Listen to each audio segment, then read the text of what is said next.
Hello and welcome YouTube to another Gooner Sulz stream where we talk all things Champions League, all things Europa League. Yes, this mug who supports Arsenal is going to talk about Champions League football. Can you believe it? As a neutral, as a fan of football, I will be talking about it. And if you're new, hit that subscribe button. If you're old, hit the like button. Whatever generation you've come from, lads, just help the channel out. It really does mean a lot to me, and we'll be talking about it. Get your questions in. Anything you can literally ask me anything, and I'll answer it. Appropriate questions. And before some people come in and ask if I'm doing an OnlyFans, that ain't happening, people. So you can keep dreaming. But I'm gonna hit the intro and get right into this, people.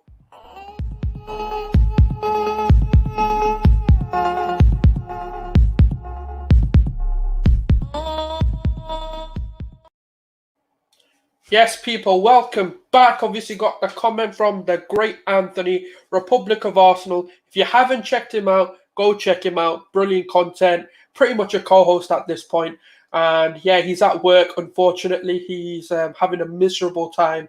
But hopefully, positive vibes and football talk will help him through his misery. Now, obviously, before I start, I want to thank everyone for the immense support. Obviously, getting on to nearly 110 subscribers, on the road to 150 to 200 this month.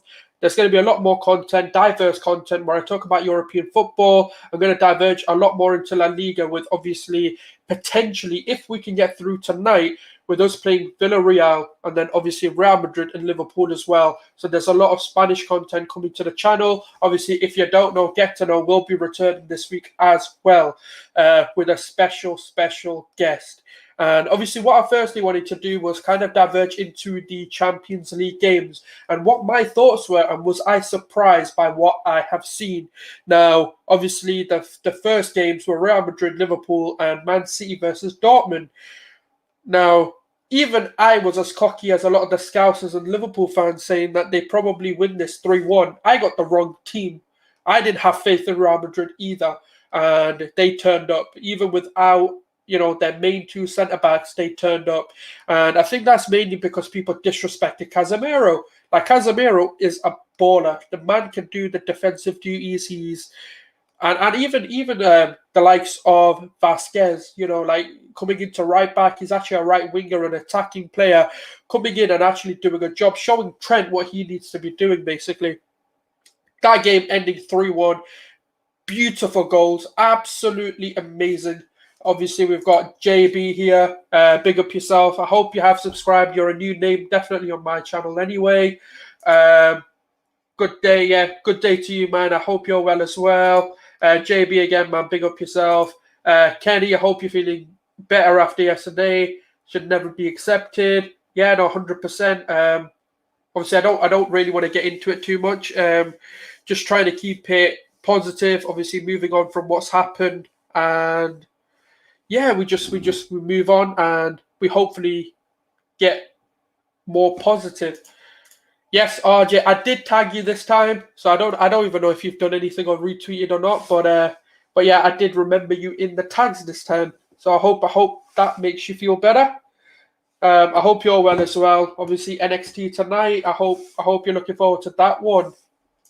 Mona Allen, Real Madrid really capitalised on Liverpool's defensive mistakes. I will say Kabak was. Wow. Okay, that's an interesting one. I just thought Kabak isn't that great to begin with. And this is the thing, though. This is why I was disappointed in our Arsenal-Liverpool performance as well, because if we had really gone for them, we might have actually been all right. But the fact that we've decided to kind of sit back against them and break them, I didn't really understand. What Real Madrid did was really, really professional. And what they did, just attacked them because they knew their defensive capabilities are not great because they've got a makeshift defense. And Nat Phillips is slow. Kabak is, well, Kabak. And Trent doesn't, without Henderson, he gets exposed too much, in my opinion. So that's obviously the reasons why they lost a lot of their games and obviously didn't show any of their sort of the prowess we believe they could have showed. JB, Real Madrid showed their experience against Liverpool 100%. This is their competition, mate. This is where they thrive. And this is just basically what they do well. Kenny saying, I'm confident you're a United fan. So are you saying against Granada, or do you reckon that for Arsenal? I'm not too sure. But yeah, if I was a United fan playing Granada right now, I would be confident. There's not many teams, in my opinion, and there's not many players in the Granada team that should be causing you too many problems. But they are a very good defensive unit. They can be very well disciplined. So it is quite an interesting one to see how that one goes. Thank you. This is more of a lockdown project. I might end up keeping it. I'm not 100% sure. Finally. Yep, RJ's been on my case for a long time. Slavia won't be easy for you, I reckon. As racist they aren't a bad club. Do you know what it is, right? On this, right? I just want to make it about football. I know the racism element of it. We just need to kind of move on, play our football, and just hope to do the talking on the pitch.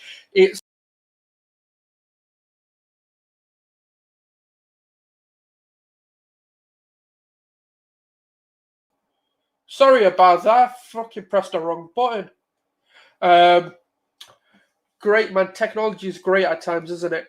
Slavia won't be easy for you, I reckon. Yeah, I just wanted to make it about football. I think there's no point bringing the racism element once we're on the pitch. I can understand why people want it and why it's become football against racism. I don't know. It's annoying. Obviously, we speak about it. Obviously, me talking about it isn't going to make a difference. Obviously, I will keep reiterating my points about racism and abuse and discrimination in general, not just racism. Tough team. They're going to be a very well-drilled unit, and I hope to God we turn up. But Arsenal, yeah, I do think we're going to scrape it. It's going to be a very, very ugly win or going through. But I do think we'll get the job done. So for me with Trent, I do think we need him in the team. I don't think he starts for us, but I think against certain teams where we're struggling to maybe break them down, we need that sort of element of spark. I feel like he'd be really good for that. Maybe obviously with Southgate playing 5-back against the bigger teams, him being as a wing-back might actually do okay. I've also made these sort of thing about whether to put Wan-Bissaka as a right-sided centre-back in a 3 and then have, Trent go forward, and then that way Wan-Bissaka can come in when Trent goes forward to become that defensive right-back. That way you still have the attacking ability, but also the sort of high press that he can bring. That's something I don't think Southgate would look at. He's not that clever. He's not that smart to think about it like that. I reckon Granada. Wow, 6-2. Okay. I didn't think it'd be that much of a whitewash, to be completely honest with you. Arsenal versus Slavia Prague. I do think that's more realistic. I think it's gonna be very tight against Slavia Prague. We're gonna struggle. That's all I'm gonna say. It's not gonna be as dominant as people are making it out to be.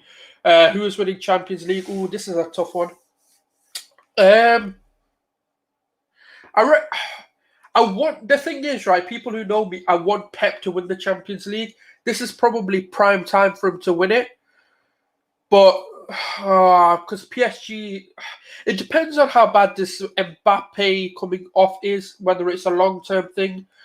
Because even Tierney walked off and it turned out to be a 6-week injury. So I do think if Mbappe's out for a very long time, then I'm going to go with City. But if Mbappe is back, then I reckon PSG go win it.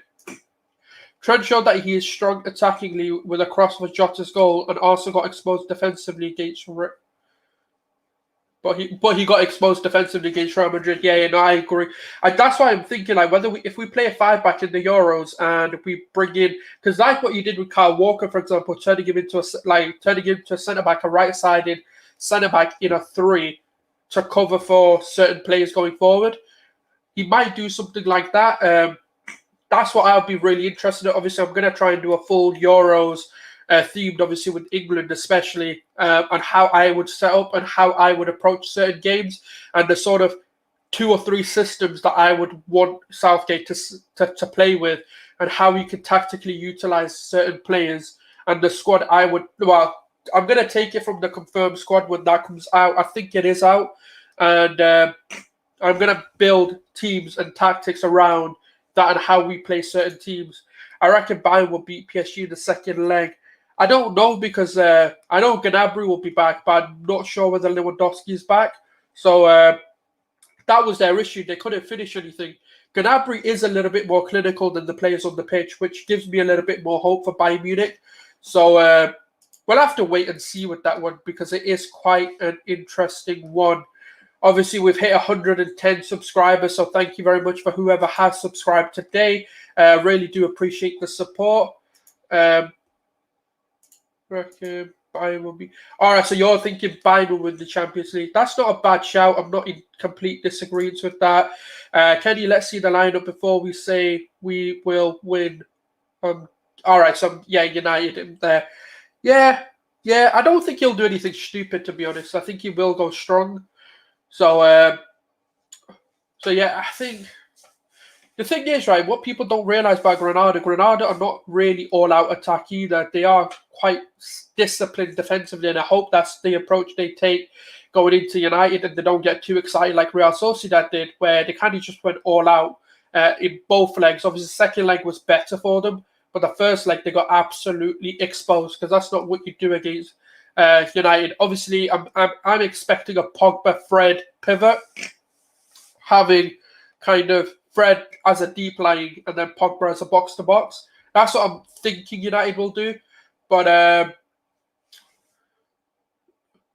it's it'll be a weird one because I do want to see the lineups before I definitely say 6-2. Fucking hell, that was ambitious. But Real Madrid could get it. Yeah, because they got Varane back. They'll have. I don't think they'll have Sergio Ramos back. I don't know. Real Madrid are a weird team. When they turn up, they can beat any team, which is the strange thing. What are your predictions for Arsenal versus Slavia Prague? I am going to do my predicted 11 and score prediction nearer to when I wrap it up, just so that it doesn't confuse it with all the questions. So I will definitely be doing that. Thought the strict... Yeah. Yeah, no, because I've got one of these mouses, yeah. So when you I can't even fucking pull it out. So when you click one of those side buttons, it fucks up. It pulls you back, which was a bit annoying. Reckon it'll be like Leeds, so they play the exact. They kind of do, but I'm hoping they take a defensive approach because against big teams they are a little bit more reserved. So I don't know. It depends on what they turn out. Let's talk Premier League. The more I thought about Alex Wan-Bissaka as a right-sided centre back with Trent as a wing back, that's what I'm saying. Like when you really think about what they're good at, it makes more and more sense in my head. That's only if we play a 5-back against the bigger teams, such as your Germany's, your Portugal's and stuff like that, where you're probably going to need an element of spark going forward. And I think that's what Trent will offer. And then Wan-Bissaka can make it into a 4-back if Trent just decides not to come back like he normally does. So it's always an interesting one. I think England's squad is so damn interesting to kind of talk about and really think about as well. But obviously what I'll do is share my screen and we can kind of talk about what's happened in the Champions League so far. Obviously, I am loving the support, guys. Keep bringing your questions in. Obviously, if I do see a question, I will answer it. For my earlier message, I was on about Granada. Yeah, I do think Granada are a good team. They can do things. You're right in a sense they do like to attack, but against the bigger teams, I think they'll be a little bit more reserved. It'll be such a suicidal thing to do for them to just go all out attack. Obviously, on Tuesday we see Real Madrid. Obviously, we spoke about it. Talking about the Man City Dortmund game, I've got a question here before I get into that. Sulz Arteta has lost games before. We've got on the pitch. If the team believe the wrong players are on the bench, they'll start on the back foot immediately. It becomes difficult to lift their spirits. The problem is the professional players, man. They need to just get on with their jobs. I'm starting to hate this player power thing because it's ruining the club. It's ruining football, quite frankly. But unfortunately, that's just the way football has been. And it's annoying. It's annoying because it's that's the manager's job to tactically put you out there. It doesn't mean just because you're a player that you have any divine right to question the manager. I'm not saying that the manager can't be criticised nor questioned, but once you're on that pitch, you need to leave that behind and question him later or before the game. Don't go onto the pitch with, thoughts about what the manager's doing. You're on the pitch. You should think your players are good enough to do the job. You should think your colleagues are good enough. And I know that's sometimes tough, but just because certain players aren't playing doesn't mean it's the wrong decision. It's just if you go out there and perform, you never know. But that's the unfortunate thing, like you said, Assembled. It's the mentality. We see it sometimes and we don't see it sometimes, and that's where it's becoming more and more of an issue. Kenny saying, if we were to lose to Granada, I'd want them to win. My second favourite side in the tournament. Fair play to you, mate. If Granada are your favourite team, that's not a popular choice. I don't think you'll lose to them either, to be quite frankly honest. Obviously, we've got 6 people in the stream. Thank you very much for tuning in. It was more of a random one. Just wanted to kind of talk to people, get questions in, and just talk about football in general, and obviously any questions you guys have for me. What are your premature predictions for the Champions League final? Ooh. So if we're looking at it in a sense of what we see right in front of us, if the teams who we think are going through, so in the terms of PSG are going to play City, let's say, I reckon that's a Champions League final. Like, that's the funny thing. Like, City v PSG should have been a final. But, because they're the 2 teams I reckon will win it. But whoever I say wins this game against City v PSG is going to win the Champions League, in my opinion. Saying that, it's so tough. It is actually so tough to say. I reckon it will be City versus Chelsea, and then City go win the Champions League. That's my premature, and I do feel like that's what's going to happen, because I've got a weird feeling Chelsea will knock Real Madrid out. So that's probably what I'll go for. Obviously, Kenny going completely wayward and saying Bayern 1-0 and Real Madrid versus Real Madrid in the Champions League final. That's a very good possibility. I just don't think Bayern need 2 goals minimum and then stopping PSG from scoring, which I just don't see happening. We've got the assemble here. If Wenger, Fergie, or Pep put the same sides out, the results would be. But if Wenger, Fergie, or Pep put the same sides out, the results would be different. Right, okay, yeah, I get where you're coming from now. I don't know. I don't know about Wenger. Fergie, yeah, potentially. Pep just wouldn't allow shit. The problem is, I don't know, because these players have never mentally shown me any sort of positivity like that could be behind them. So it's a very difficult one to talk about. But Wenger, Fergie, and Pep, I mean, they're world-class fucking managers. Of course, they're going to do better than what Arteta's doing. That's a given. That's, I'm not that deluded, nor am I that up Arteta's arse either.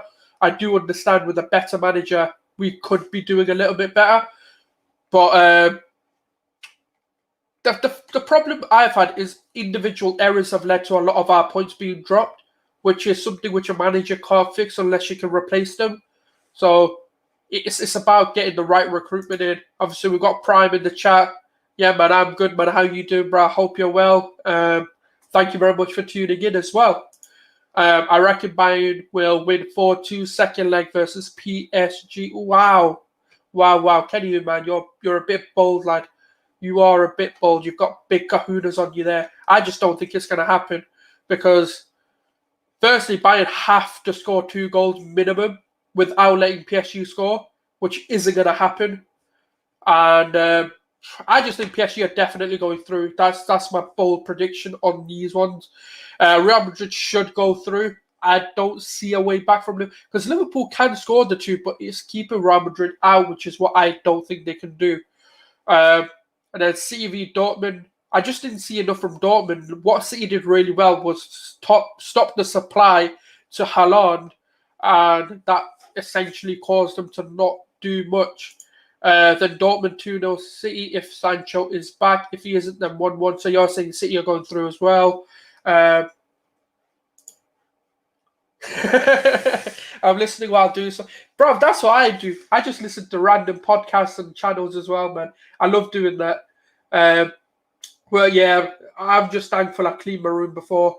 And I've started to mature as a person and keep it clean. And yeah, I've gotten better. I'm getting better.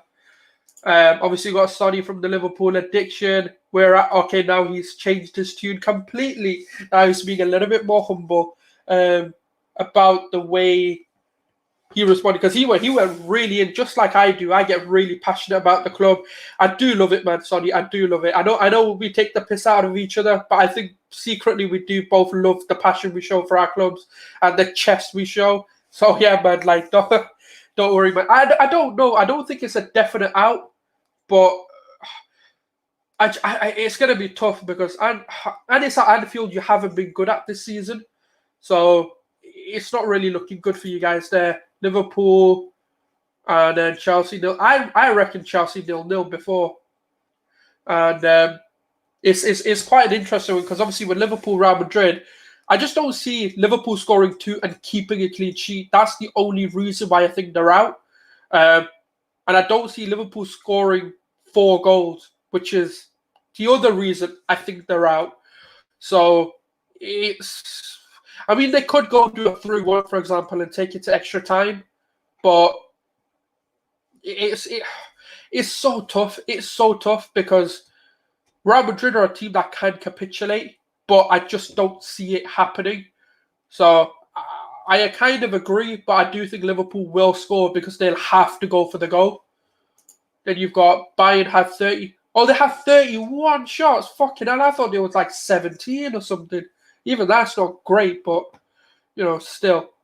And yeah, Mbappe, man, that was the Neymar show, in my opinion, man. Neymar showing his true qualities, showing what he does best.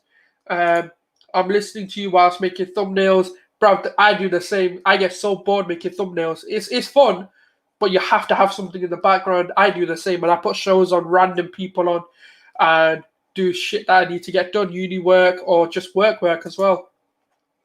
Real Madrid are experienced. Zidane knows how to win games like this. 100%. This is the one thing, like with Zidane, right? He is a good coach in European competition. He's a good cup competition manager, but consistency's just not been his thing. Chelsea were very professional yesterday. Chilwell showed Werner how it's done. Great goal from Mason Mount too. 100%. This is what I've been saying. It was a very professional performance, a response that was needed for Chelsea after being battered 5-2 by West Brom. This was the game where Tuchel would have been really tested because I always say you judge your manager on how they respond to losses. And I think Tuchel showed exactly what he needed to do. I don't know whether against West Brom he was actually resting Mount for this game, but that was a silly thing to do. Obviously, disregarding even that, the red card didn't help either. So, Mason Mount is just a phenomenal player, man. The goal he scored, 2 individual brilliant moments. Chilwell just robbing the ball, just absolutely taking it away from the defender, skimming the keeper and just putting it in. And then Mason Mount just spun that guy to a different dimension, people. That's just the way it was. Zidane is a very good manager, won the 3 Champions League in a row, but CR7 was the main reason to why it happened, yet 100%. Also, Ramos and Varane have been solid in defence. For me, right, because they've got the El Clasico this weekend on Saturday, which I will be doing a preview for, there's going to be a lot of content coming out. Like I said, I'm obviously going to do a lot of La Liga content as well, where I talk about the El Clasico and kind of why it means so much to the league.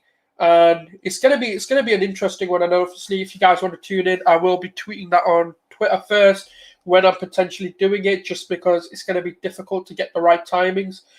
I've got another show tomorrow, the Arsenal Agenda show at 6:00. So it's just gonna be about fitting it all around there, and then obviously I might have a podcast with someone later on as well. So it's going to be quite good. And obviously, what the whole point of the show is just to kind of talk to people, Q&A. So if you've got any questions, it doesn't have to be Champions League or Europa League related. You can just ask questions that you like. Yes, talking Barca, man. Big up yourself and loving the support, man. I hope you're doing well. Poch tactical masterclass, man. Let Bayern have the ball and let their team hit them on the break. Basically now. It's gonna be quite an interesting one. That obviously it's quite an interesting thought, that because obviously, because the thing is, right, when Neymar isn't shithousing players and he's just focusing on his football, he's one of the best players around. Like genuinely, he's arguably the best player around when he isn't shithousing players. I've always said it, in Barcelona's treble-winning season, he should have won the Ballon d'Or. That's my opinion, and I thought he was robbed of the Ballon d'Or. I don't know what other people's thoughts are, because for me, I thought he was the best player that year. Obviously, a lot of people are going to give the plaudits to Messi and the likes, but for him to come third was a disgrace anyway.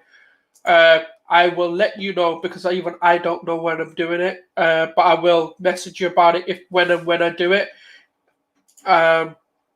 Actually, Real Madrid were excellent in midfield too, 100%. In 2016, 17, 18, the Madrid had world-class players in every department. And what people forget, they were a lot younger as well, so they were a lot more fitter, more energetic, and they were able to press better. Because obviously even Modric was about 28, 29 the first time they won it. Cruz was a lot younger as well. Then they had Casemiro. They had, obviously now they've added Valverde into the sort of... to the mix as well. I love Valverde. Like, Valverde is one of my favourite Madrid players. And obviously him coming in as well, he can really, really press the midfield. Casemiro's found form of his life on like 7-8 goals this season. For a defensive midfielder, it's phenomenal. And his goals aren't just like headers or anything. They are quite set up quite nicely. Just regular open play goals as well. Would you like... Nope, I hate Harry Kane. I do not like Harry Kane at all. Nope. Not at all. Never going to happen. Never want him. I'm burning my Arsenal top if that happens. Never, ever, ever do I want Kane at Arsenal. I'm sorry, guys. PSG will have Verratti, Paredes, Florenzi, and maybe Marquinhos. 100%. That's what we forget as well. Because even if we look at kind of the lineup they had last night, should I say, they didn't even have them in play. Because even, I believe Icardi was out as well. They had Idrissa Gana Gueye, they had Daniel Pereira, and then obviously Neymar playing as the number 10, which was brilliant, by the way. I thought that was fantastic. And and I think they're going to add to it, because Verratti's a phenomenal player, Paredes on his day, and Florenzi is okay. He's not shown me enough right now at PSG anyway. How do you think Chelsea can tactically control midfield trio? Ooh, okay. This is an interesting one. Personally, if you're gonna control that midfield three, you've just got to cut the supply. You've got to press on them, give them no time at all to think. This is where players like Kante will do really well. Even like a Kovacic will do good. I think Jorginho's too lackluster to play in the midfield and win that battle. And that's the way I would do it. You have to have a high press, and you'd have to bring whichever attacker you have to press on the players. And it's got to be it's like what Liverpool do, relentless pressing in 2s and 3s to cut the passing lanes and not playing a high line. Because the minute you play a high line against Real Madrid, that midfield can expose it. When you've then got the fact that when you start to put in the fact they've got Vinicius Jr., Eden Hazard is now back. Obviously, Saturday will be really important, whether he plays or even features in that game, to whether he's going to be now proceeding into the Champions League squad.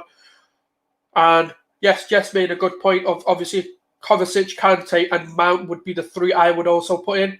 And then obviously if you bring in the likes of Kai Havertz, for example, so what you need to do is compact that midfield, but have it as a very high intense pressure on those players to make quick decisions.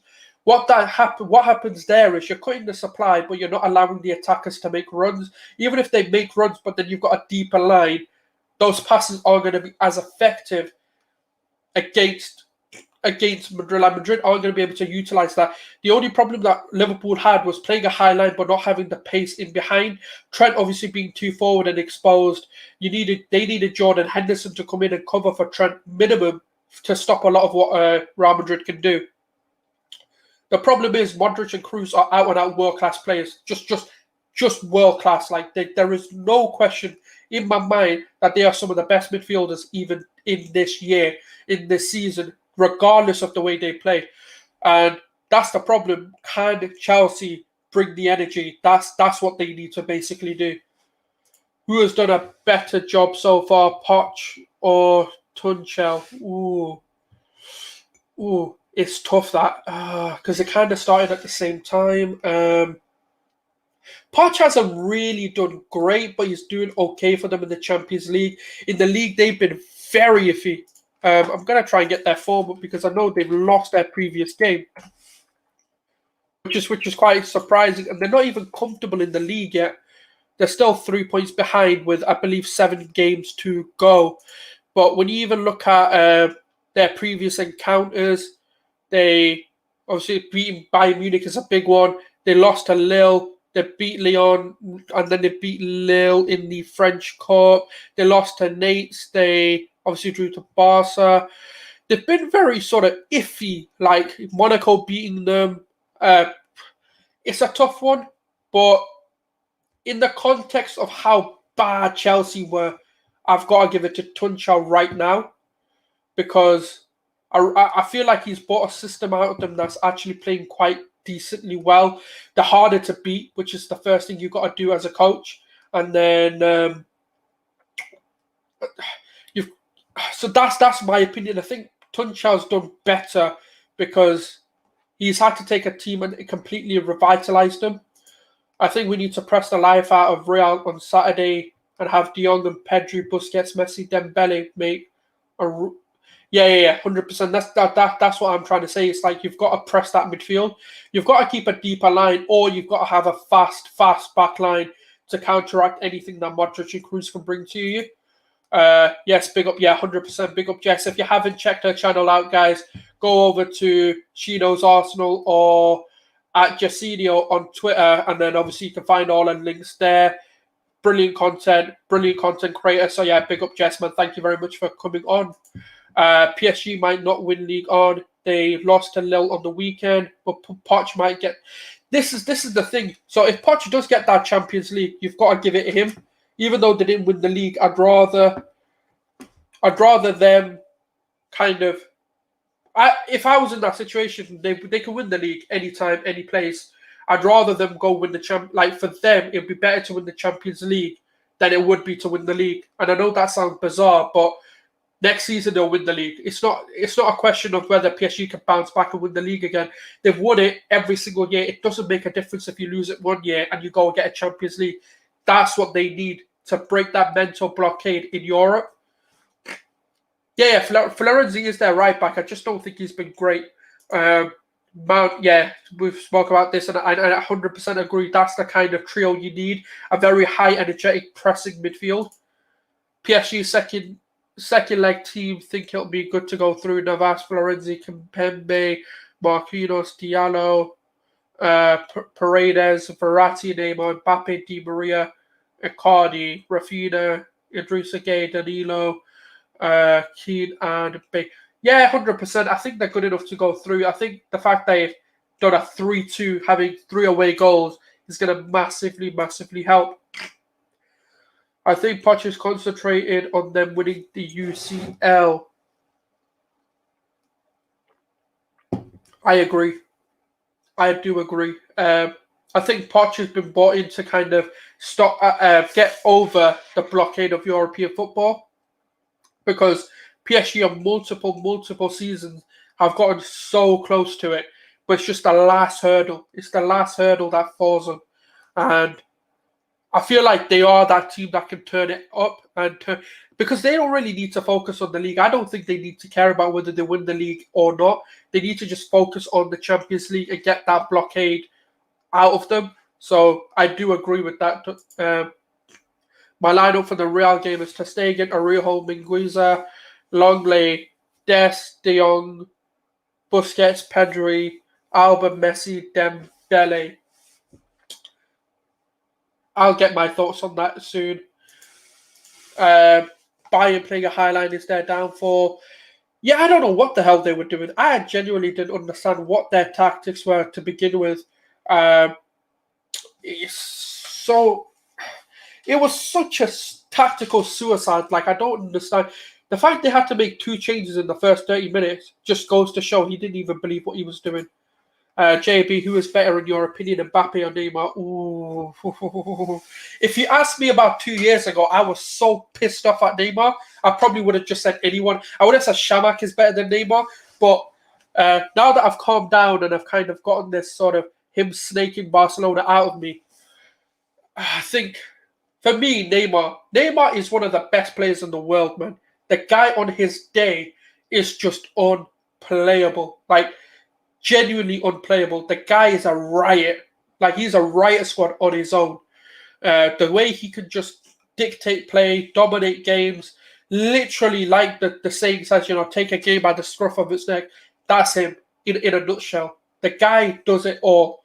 His passing ability is great. The way he shoots is great. Free kicks. And I do think this is what I've always said about him. If you stop shithousing, he will genuinely be one of the best players in the world. And I know about the Farmers League comments, and I understand all of the League On and people having an issue. It's League On, it's this, that, the other. But Neymar, as a player, is phenomenal. And I wish to God, he comes back to Barca because we fucking need him right now. 3-5-2, 100%. I think he is going to go 3-5-2. There's no point changing formations now. Hansi Flick always plays high lines, but the way he presses, moves the ball, that's what I mean. It's strange. I don't really understand what he was doing because Lewandowski and Gnabry shouldn't be making that much of a difference to your team. Like, I'm not in a pressing sense anyway.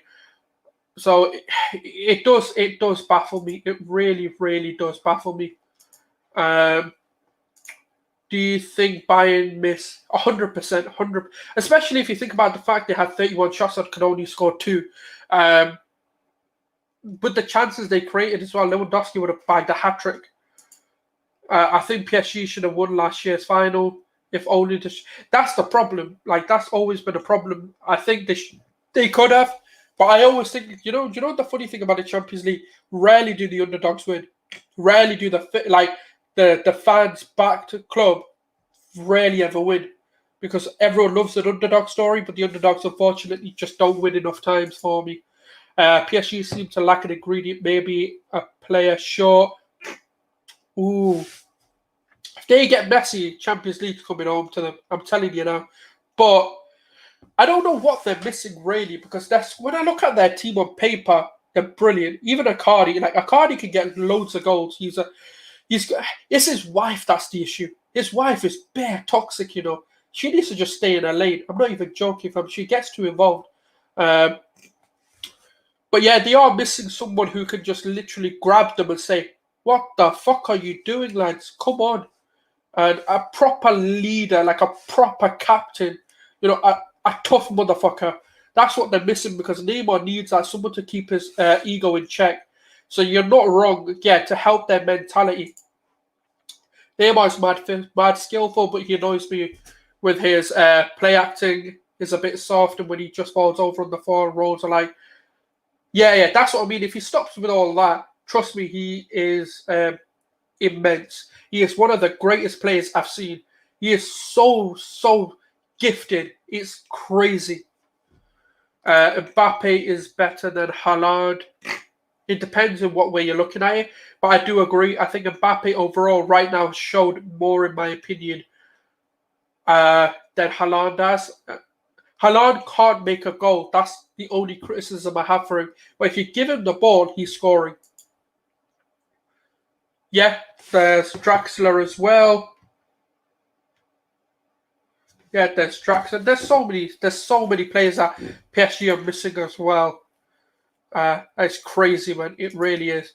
Thank you very much for people who have been subscribing as well. We're hitting 112. I am very, very thankful for all the support. Obviously, keep getting your questions in. Get your thoughts in as well. I am going to start getting into the Arsenal side of things as well for tonight's game. Icardi's wife. Yeah, she's weird, man. She fucking pisses me off, fam. Because I remember Barca being linked and also Arsenal being linked to Icardi, and I was like, hell no. If he's gonna get a divorce, then yeah, but she can't come. She is so toxic, man. She causes too many problems, like way too many. I think Marquinhos is a proper leader. He can be. He's just too young. The best goalkeeper in the Champions League as of right now. Keylor Navas was good, you know. I'm not gonna lie. Keylor Navas in them out of them 4 games was really good. I'd give it to Foden because he was just bent. He just kept missing everything. But now I'm gonna give so far. I'd say I don't know because I've not watched every single Champions League game to make that dictation. But I'll say Keylor Navas in my opinion. I forgot Draxler and Herrera. Yeah, you're not wrong.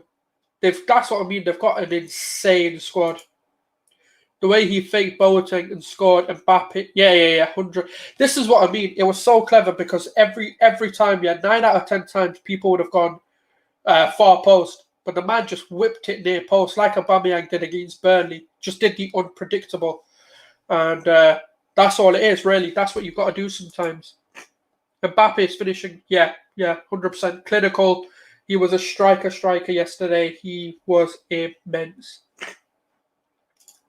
I am going to start talking a little bit more about the Arsenal game, just to kind of wrap things up as well as we get to the hour mark. Obviously, keep getting your questions in. I will answer them whilst I'm doing my content as well. And this is going to be a tough game. It's going to be really tough because Slavia Prague are the definition of a team. It's been...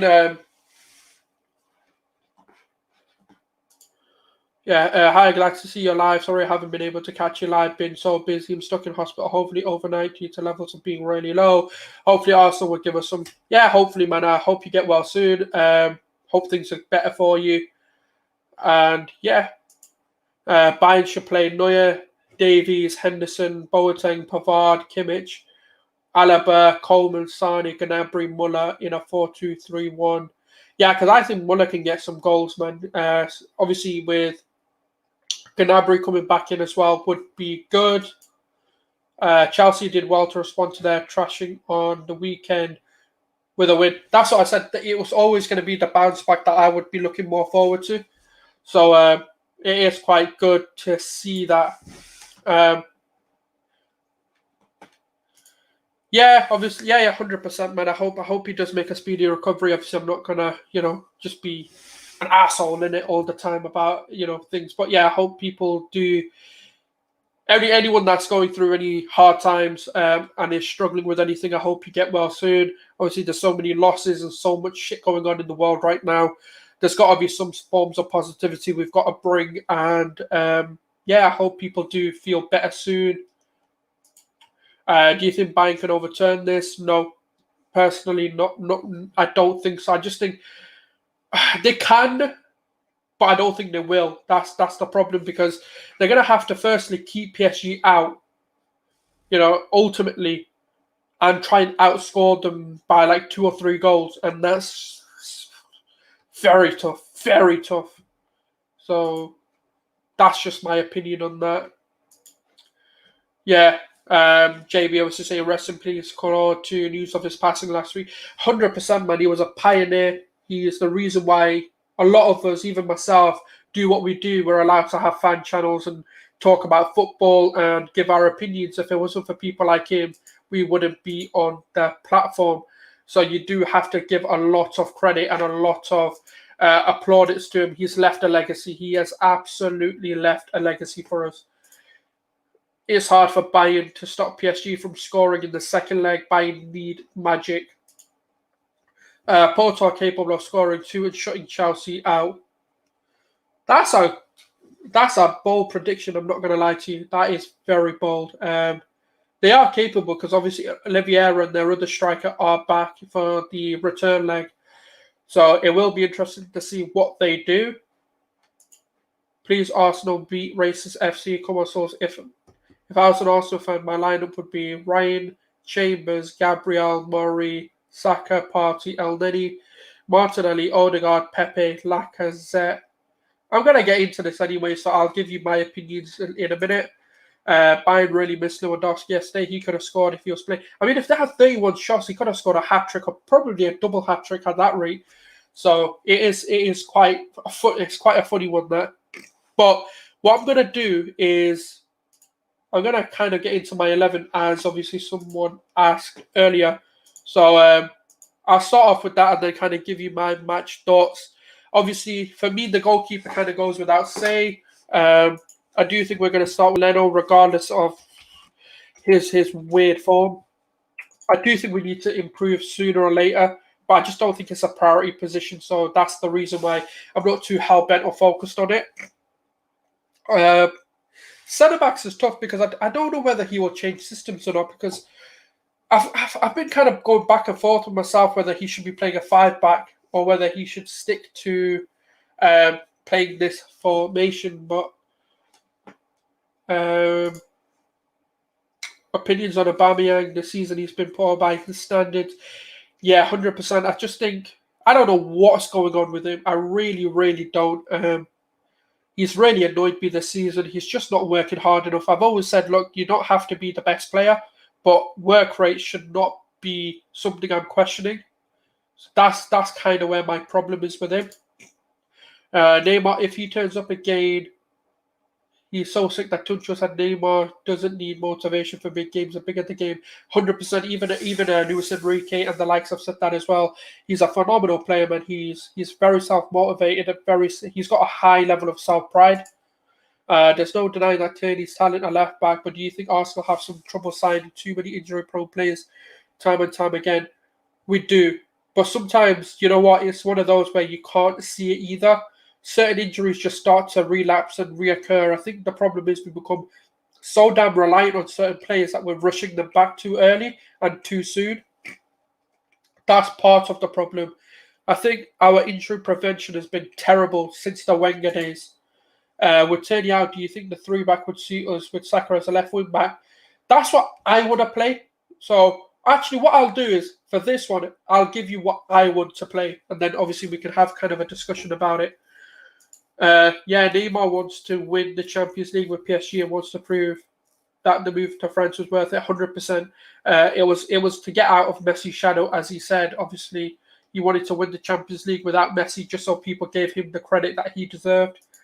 Don't think Gabriel Holding work well together. Maybe Chambers a centre back with Gabriel. 100%. I've been going back and forth about this one as well, whether that's the right move to make. I just don't see him changing this 4-2-3-1. I really don't, because I reckon our attacking prowess, there's going to be certain things that are going to go wrong. But what I would do is this. I'd pay Gabriel. Once I can find him, he's always like last on the list. I don't know if you'll play Chambers. That's the only problem. This is tough because I want Gabriel, but my head's telling me you've got to do Holding Marie, but I don't want Holding to play because he just doesn't want to head of the ball. That's my only confliction with him. But if this was my team, this is what I'm doing. Oh, I've got to tap the whole name in note. Pablo Marie.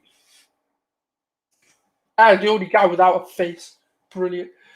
Arsenal fans must be happy that Mustafi left in January, and him and Kolasinac. Did you see what he's doing at Shackle? He's destroyed them too. What a snake. Right back. This is what's going to give away everything. I want Cedric. If I find him. There he is. Left back, I'd play Saka. And the reason why I would do this, right, is because the way we play with our wing backs, or full backs, should I say, sorry, is we attack anyway. So it's not gonna really take away from what Saka can do. Saka can still do well, and because Xhaka is back, Xhaka's gonna cover for Saka when he moves forward anyway. Yeah. Have you seen the atrocity that's going on over there? Mad. So when Cedric came onto the pitch against Liverpool, we looked like we're playing a back. Play 3 at the back. Yeah, I don't know. We were. Uh, it's so strange because Cedric was marking Trent, which was just so weird to see. Saka can play left wing back. He's good going forward. Yeah, I just don't think he's going to play a 5 back. I just think what's going to happen is when Saka does move forward, when Saka does go like here, for example, or when he's attacking, whoever plays Xhaka is going to come in here. So I may as well put him in whilst I'm there and put Xhaka in. What Xhaka's going to do, he's going to come and cover this area while Saka comes forward. So Xhaka drops in, making that 4 into like a left back, and then Saka bumps forward anyway, so it's not going to make a difference. It's just the fact we miss Xhaka is why we struggle so much against Liverpool. Not because he's a good player, but just because of what he brings to the team. Because that's the misconception people have when I talk about it. Xhaka were in Champions League not so long ago. They had good players like Raul and Leroy Sané, 100%, but then they sold everyone and kind of just demolished themselves really. But they're still a good team. They still got good pull. They can still have a lot of young. They had Maximilian Myers as well. So I don't really know what's going on with them. The problem is he could be bringing back Bellerin and Xhaka. I don't mind Xhaka, and I think Willian is going to play, but he ain't going to start in my team. So because he did a press conference, I believe. And it's just a bit of a strange one, really. Why he did a press conference, I don't get it. But I'm not opposed to Willian if he does start. I think he does offer stuff that I'm not too opposed to, but I don't really want him playing. And yeah, it's going to be a bit of a strange one. Obviously, next to him is going to be Partey. JB asking the penultimate question, really, isn't he? The ultimate question: are you Arteta in or out or on the fence? Right. So the way I viewed it is this: I just don't think any manager who comes in is going to succeed. They're set to fail, simply because the resources and what they need isn't being adequately given to them. So, for example, he needed Partey and Aouar or a number 10. He was only given one of them. And that's where the problem comes. He needed a backup left back from the beginning of the January window. He did get one. And it ends up being that Taney's getting injured after injury after injury. And now we're suffering. So for me, it's about the fact that until the board don't back a manager, whoever that may be, whether it's Arteta, whether they go bring in Allegri in, or a Nagelsmann, or whoever it may be, whatever name you want to put out there, until that manager isn't backed, we're not really going to see progression, or we're not going to see us becoming a competitive team. Because on modern day of football, the unfortunate thing is money is king. Money is who wins the league. Whoever spends more money in that season. I'm not talking about net spend and all of this breakdown. I'm just talking about who physically spends the most money, regardless of how that money was generated, is going to win the league or going to be the more competitive teams. So I hope that answers it. You could kind of say I'm on the fence, but I'm kind of not, because it's hard to blame a manager who isn't being adequately backed. Do you have hopes of the transfer in the summers? From what I'm hearing, yeah, kind of. But if we look at the history of Arsenal, we've never really gone into a window and done what we've absolutely needed to do. Arteta's done a lot of right things in the windows in terms of January, getting rid of the likes of Ozil, Kolasinac, Mustafi, Socrates, and the likes. Obviously, getting them off the wage bill, reserving that revenue that they would be spending on wages. And that's obviously the only positive I'm taking, that maybe there is a glimpse of hope that there's a big window coming, but I don't know. But I hope so. That's the thing. I really do hope that JB also have a massive rebuild on their hands. They are a team in transition. It'll take a couple of seasons before they can challenge for the league again and get into the problem is we need to be patient as a fan base. That's ultimately what I've always said. And I'm not saying be blindly faithful or blindly patient. It's about giving managers time, because the job at hand is way too big without adequate backing. We need a window where we're bringing 5-6 top quality players before we can really, really judge a manager. And that's the issue. We just don't have an adequate squad. Also continually recruit injury-prone players, so when they get injured, why is everyone surprised? 5-10 million extra would nullify this problem. 100%, Assemble, I agree. The problem is parties coming injured. Tierney came in, obviously under the reign of Emery, but then when Arteta took over, Tierney was going through an injury, so that's where obviously parts of the problems have come. So when your players that you're bringing in are coming in injured and then getting injured for majorities of the season, it's not really going to show what you can do. Because the problem is, right, so now if we look at the likes of Partey, now we've got a left-back issue because Taylor's out. Who do we really play? Because Cedric is inadequate. Saka can do the job as a wing-back. There are people who are saying put Gabriel left-back and bring Mari and Holding as the centre-backs. But then again, it's like we're taking away from Gabriel's centre-back performances as well. So it's just an all-over-the-place situation there. Every team goes through a period of not winning many trophies or not winning the league. 2004 was a long time, but you guys probably glad it hasn't been there. But that's the problem, Jay. Like, it could be 30 years, just like Liverpool. That's what we've got to be prepared for. The only sort of positive I take is that we at least win things along the way. Like we won the FA Cup, for example. So we are showing signs of competitiveness. So it's also such a hard back to break down because we know what we need to do. We're literally a couple of we need a backing. We need an owner who's willing to back the team in the right way, get the right people in charge of the management and the corporate structure at the club. Unfortunately, we just don't have enough experienced players. Like, if we look at Edu, inexperienced at what he does, Vinay is inexperienced at what he does, and Arteta is inexperienced. You don't see big clubs with this many inexperienced people amongst the corporate structure or the management structure at Arsenal. And then you have owners who don't even know what football is. They're probably looking at, Bukayo Saka, is that one of my vases or my artworks that I don't know about? He doesn't even probably know that Bukayo Saka is a footballer. He probably thinks it's an art investment that he has. And that's the problem.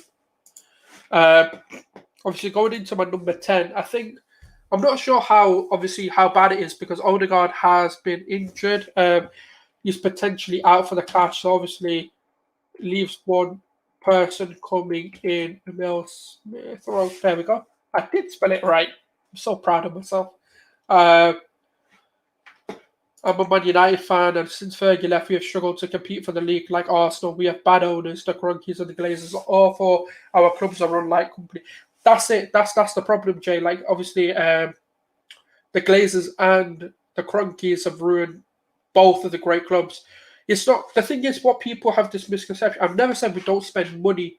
I just don't think we've spent the money right. I think we've become such a marketed brand that, let's say, for example, right, Pepe was to get the fan base on their side. That's why they've spent £72 million should never, ever, ever, not at that time, be spent on one player in an attacking area when we did need it. That's been my problem with the club, is we're spending money in the wrong places at the wrong time. It's the right player, wrong time, and wrong price. That's the problem. I've always said, there's a triangle. Yeah, there's a triangle in where, how, and when you sign a player. The one criteria of that triangle is it the right player? Yeah, is the player suiting the system? That's one criteria. Is the price right, and is the timing right? Because if you need centre-backs and you're going for an attacker, that's the wrong time. You don't do that signing. If the price and the player are wrong, you don't do the signing. If the price and the timing isn't right, it's always a triangle. You have to answer those three questions, and you have to get at least two of them before you think, okay, this makes sense. And also, we're getting right. We have an outline of teams. It's the filling in. That's it, really, because I do think we've got a good, big credit to Big Gunner on this one. He says it's a prototype to what Arteta wants to do, and that's a brilliant analogy of how to look at it. This is kind of a prototype to what we're going to see, but he needs better players to do it consistently for him. So, yeah, no, I do agree with that. We are looking like we're getting somewhere, but we're just not quite. We're just not quite there yet. But it will come. I think this is why I want to give Arteta some time. I think he deserves the start of next season, and after that, we kind of judge it on that. Really, I agree. So we seem to be hiding money, 100%. I don't know what on earth this Pepe signing was. I know we got rid of Raul Sanelli because of some dodgy dealings and corporate things that he's been doing. So I don't know. I don't know what some of these signings have been. I think Saka should be part of Gareth Southgate's England squad. He will be, but he was just injured. That he was originally a part of it, but then he picked up the injury, hence why he didn't play the international break. Yeah, but the problem is he suits what we need to do. That's the only reason I put him in.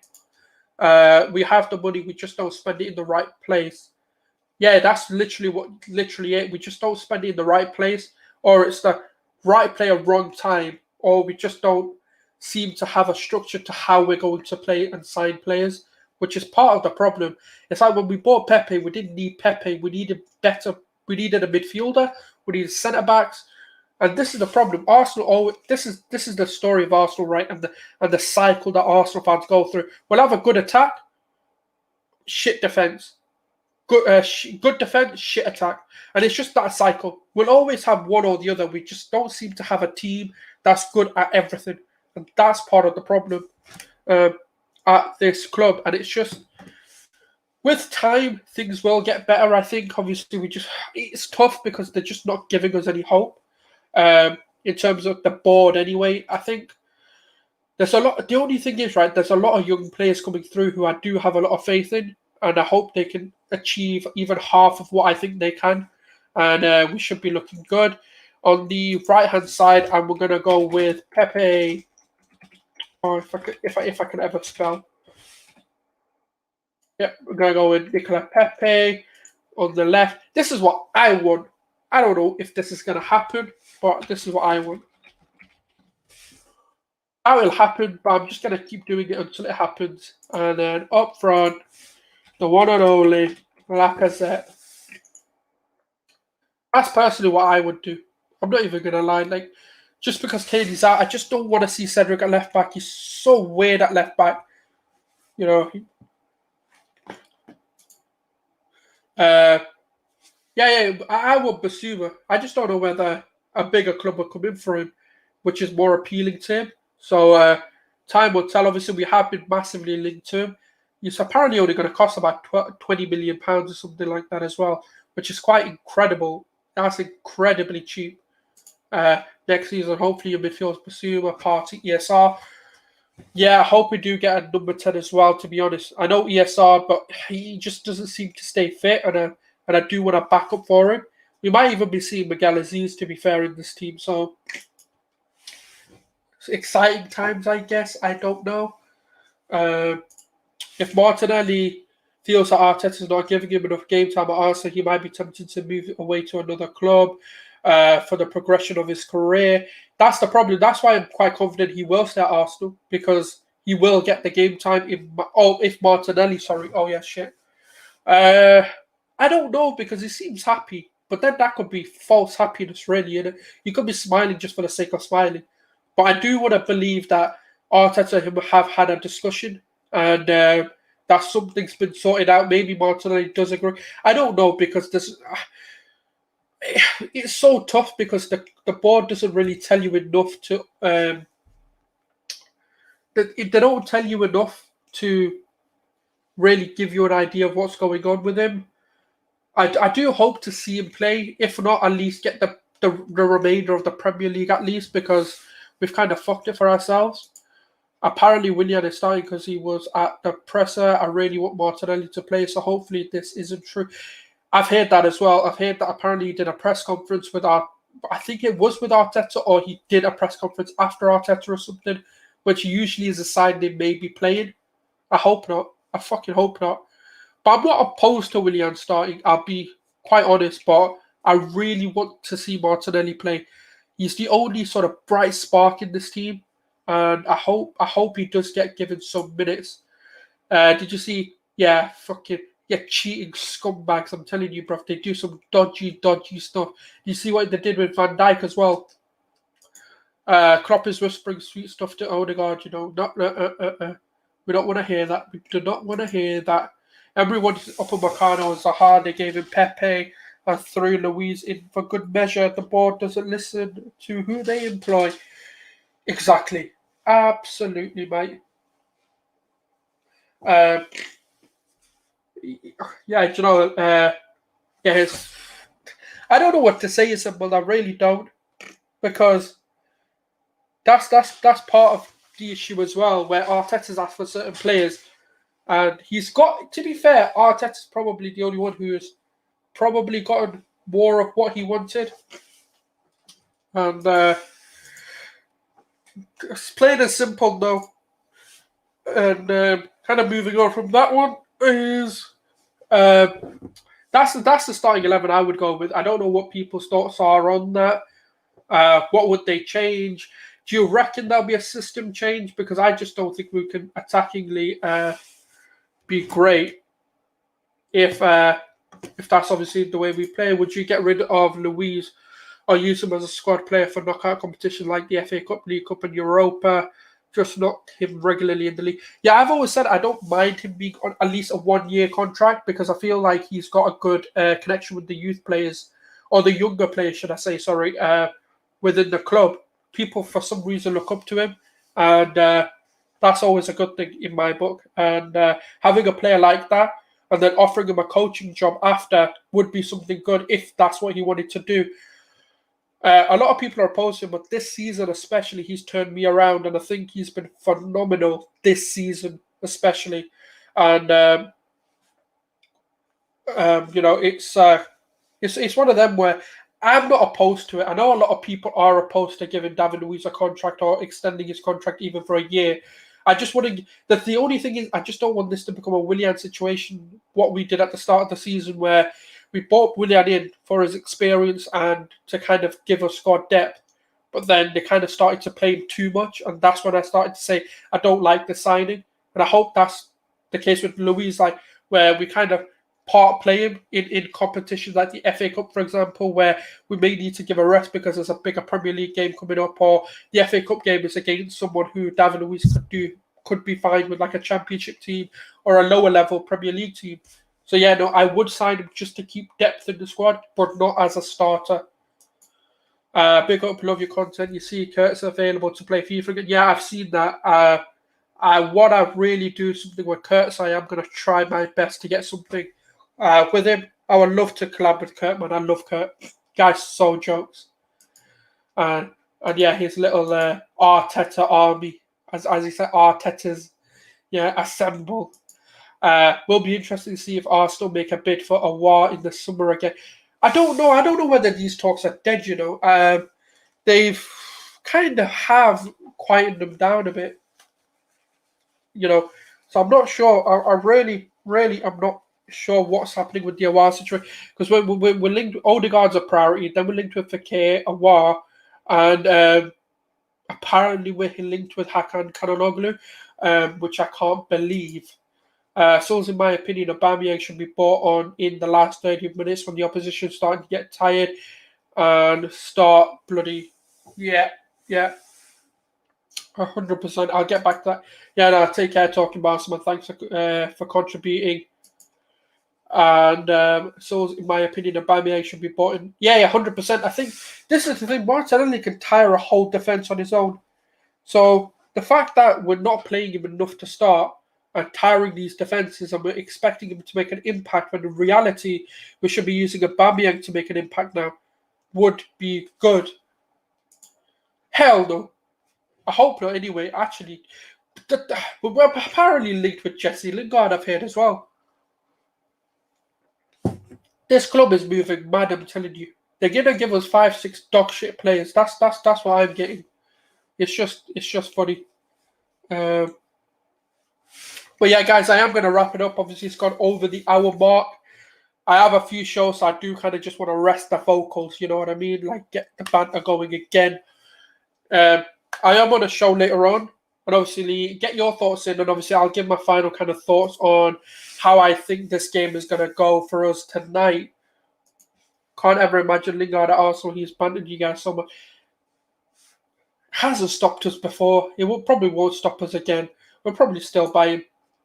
But no, guys, genuinely, man, the support on this stream has been amazing. I loved interacting with every single one of you. There will be more of this coming out. So obviously, if you've got questions, obviously you can keep them in mind, especially with the international breaks coming up.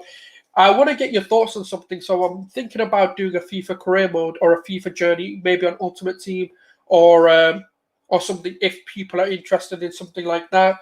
Because I play a lot of FIFA, so I may as well get content out of it if people are interested in that.